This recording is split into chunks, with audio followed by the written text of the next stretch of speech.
Hey y'all, so I've been playing the Delirium Everywhere Solo Self-Found event, and I've reached a point where I'm a little bit burnt out. I've kind of done everything I wanted to besides some of the invitations, which I will go over, and I've also created a character that I'm pretty proud of, especially since this is my first time going into true endgame in Solo Self-Found.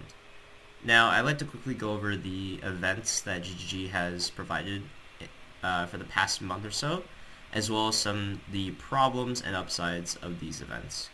Now, let's go back all the way to Endless Stealth. That was an event that I really had a lot of fun with. I didn't get too far since I was playing hardcore, but I did believe that a lot of the complaints around crafting benches were a little bit strange. I think that the actual problem posed by lacking resistances or lacking some defenses in early delve made the challenge and the event a whole lot more fun. If you could just cap resist, it would be a lot more boring. There wouldn't be any speculation over, hey, should I go for this node over that?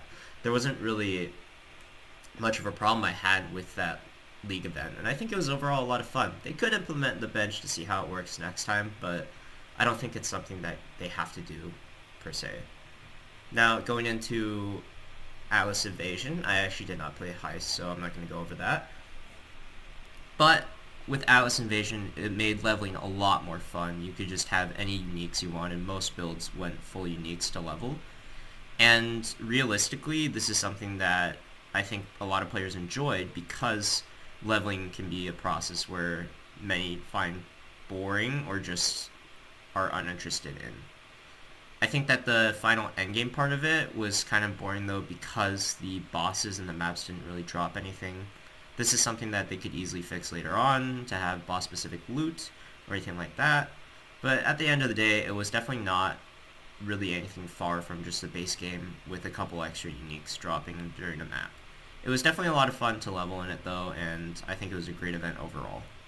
Now, moving into Delirium Everywhere, there's a lot of problems with this event. That being said, I think I've played more of this than every other one combined. So the problem with Delirium Everywhere is that the actual mechanic that it's trying to make use of is being avoided by players altogether. Actually, in the top racing ladder, the entire plan and playstyle is to go into Delve or Syndicate and just essentially blast those and completely ignore high delirious maps, which I think is pretty boring, to be honest. It's actually why I re-rolled and decided not to go for a Demi on my Pathfinder. But I think that the way they implemented this event was kind of ridiculous. They made leveling a lot more challenging than it was, and it wasn't even challenging in a fun way. They made certain zones just have ridiculous delirium like ledge, and you just wouldn't be able to kill any enemies, so you're just running. This might be fun as like a novelty at first, but eventually it just gets to be really boring when it keeps happening over and over again in Axe. But nevertheless, if you stayed the course, surely maps are better, right? Nah. So the really good layout maps tend to have really bad delirium. There are a few good ones, but the average delirium for maps is around 55%, which is pretty high. And a lot of the really good maps are upwards of 80 to 90. Worse over, if you look at how Conqueror spawning works, if you get a Citadel and you're going to go kill the Conqueror, Zana can give you a 90-100% delirious map, and at that point you just kind of have to grit your teeth and suffer through it, or you just have to do another extra set of maps.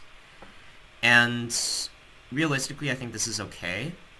I think that if GGG wanted to give a challenge, that's okay as well, but in this format, it's very boring because all the maps have the same delirious percent every single time you run them. So it creates this sort of atmosphere where people are just going to run the low delirious maps and completely avoid the high delirium ones.